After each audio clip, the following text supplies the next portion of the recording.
Gara-gara menegur Kepala Dinas Pendidikan Kalimantan Selatan merokok saat memimpin rapat, ada seorang guru yang diusir dari ruangan rapat, di mana pengusiran ini membuat sang guru tak terima lalu mencurahkan kekecewaannya di media sosial. Curahan dari guru ini viral dan menuai simpati.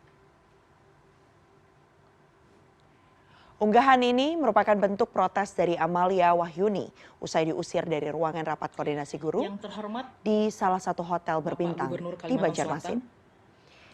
Hari ini saya mendapatkan tugas untuk mengikuti rapat koordinasi. Amalia diusir karena menegur Kepala Dinas Pendidikan Kalimantan Selatan, Muhammadun, yang merokok saat memberikan arahan kepada peserta yang hadir. Amalia pun mengaku dirinya tak tahan dengan asap rokok. Terlebih ruangan itu merupakan ruangan ber-AC dan bau asap rokok pun sangat menyengat. Namun ia justru diminta keluar dari ruangan rapat atau diusir begitu oleh oknum kepala dinas itu. Sementara itu dikutip dari Detikcom, Amalia mengaku dirumahkan usai aksinya menegur Kadistik Kalimantan Selatan yang merokok dalam ruangan rapat. Amalia bingung dengan statusnya saat ini. Karena ini memang karakter saya, Pak. Ya, kalau memang itu salah akan saya tegur. Dan untuk mengetahui bagaimana kronologis dan perkembangan terkini dari kasus yang terjadi sebelumnya, bersama kami sudah ada Ibu Amalia Wahyuni, guru dari Kalimantan Selatan. Dan perlu kami informasikan sebelumnya bahwa kami juga sudah berupaya untuk menghubungi pihak Dinas Pendidikan Kalimantan Selatan, baik itu Kepala Dinas Pendidikan maupun Inspektorat Kalimantan Selatan. Namun hingga saat ini belum merespon untuk juga bergabung dalam dialog ini dan menjelaskan apa yang sebenarnya terjadi. Kita langsung ke Bu Amalia saja. Bu Amalia, apa sih sebenarnya yang terjadi saat itu? Bagaimana kronologi kejadiannya?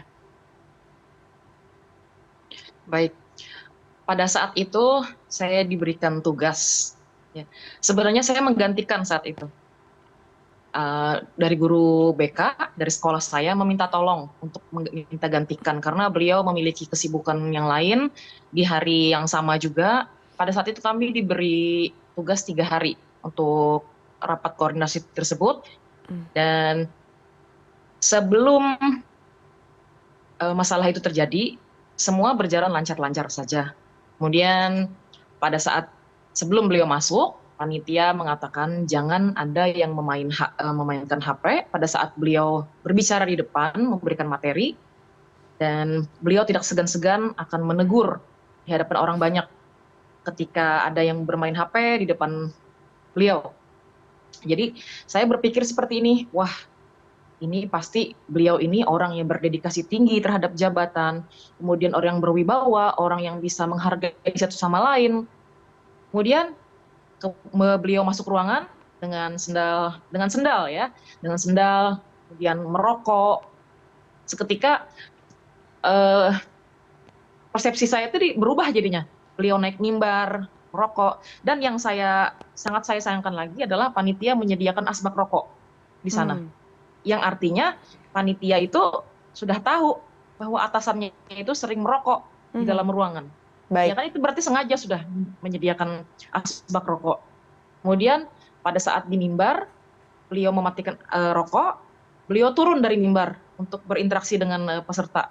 Jadi beliau berbicara, seketika beliau mengambil lagi nih rokok di dalam kantong. Bayangkan seandainya saya tidak menegur, mungkin dari awal sampai akhir beliau berbicara, beliau akan merokok terus-menerus. Baik, saat Jadi itu saya tegur. saat itu apa yang disampaikan Ibu Amalia saat menegurnya? Ya, saya menegur seperti ini, saya mengangkat tangan.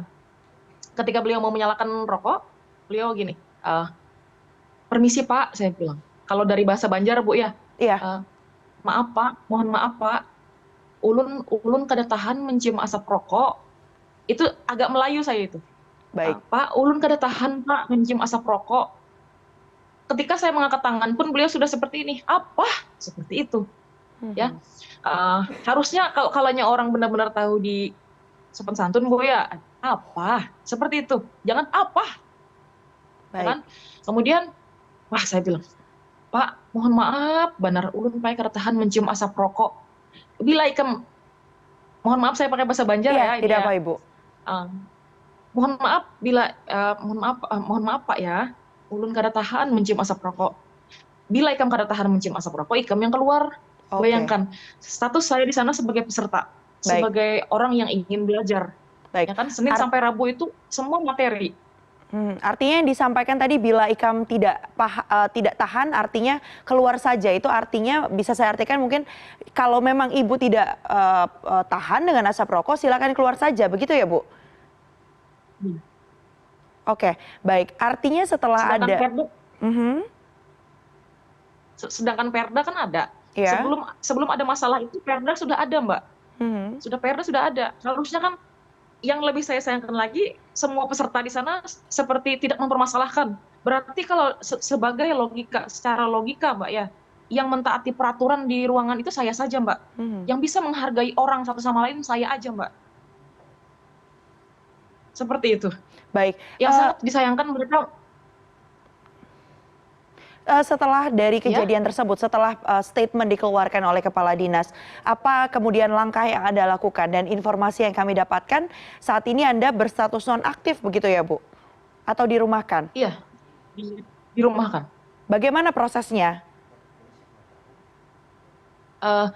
Setelah kejadian itu, saya setiap hari mengirimi chat kepada kepala sekolah, Pak, gimana Pak, saya ini Pak turun,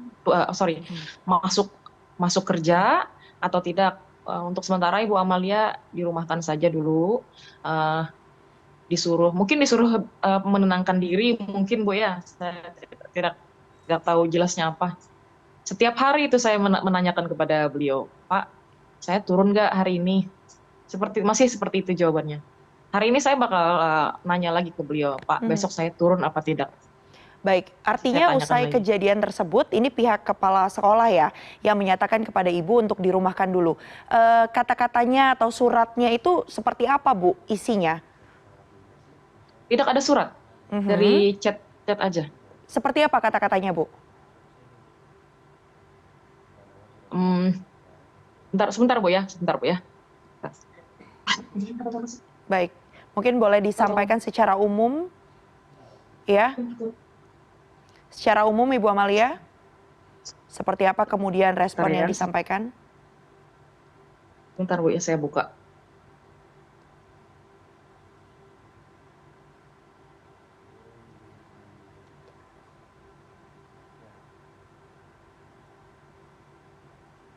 Baik, mungkin secara umum kata-kata yang disampaikan oleh kepala sekolah kepada Ibu Amalia usai mengajukan protes. Ya, ini saya bacakan. Assalamualaikum Pak, ulun hendak betakun. Ini bahasa Banjar ya. Iya. Saya mau tanya, hari ini saya turun apa tidak Pak? Terus jawaban beliau, pian istirahat gin dulu. Kalau bahasa Banjarnya bahasa Indonesianya sampean istirahat aja dulu. Baik.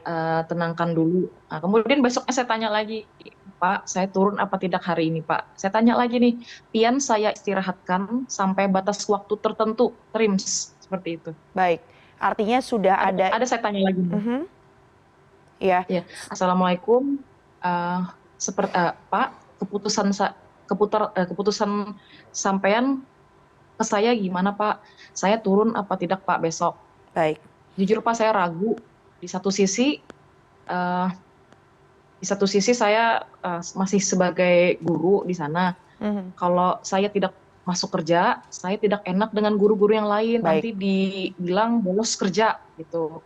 Jadi baru ini dibalas beliau, sampean saya istirahatkan sampai batas waktu tertentu. Baik. Seperti itu. Artinya komunikasi yang disampaikan oleh pihak kepala sekolah ini adalah mempersilahkan atau membuat Bu Amalia untuk tidak masuk kerja terlebih dahulu, namun belum ada surat resmi ataupun mediasi yang dilakukan dengan pihak Dinas Pendidikan yang ada di Provinsi Kalimantan Selatan begitu ya. Kita akan tunggu nanti Ibu perkembangannya atau update-nya seperti apa, terutama tentunya statement yang akan disampaikan oleh pihak Dinas Pendidikan Kalimantan Selatan. Terima kasih banyak Bu Amalia sudah bergabung bersama kami di CNN Indonesia News Hour. Ibu Amalia Wahyuni, selamat kembali melanjutkan aktivitas ya Bu. Selamat siang.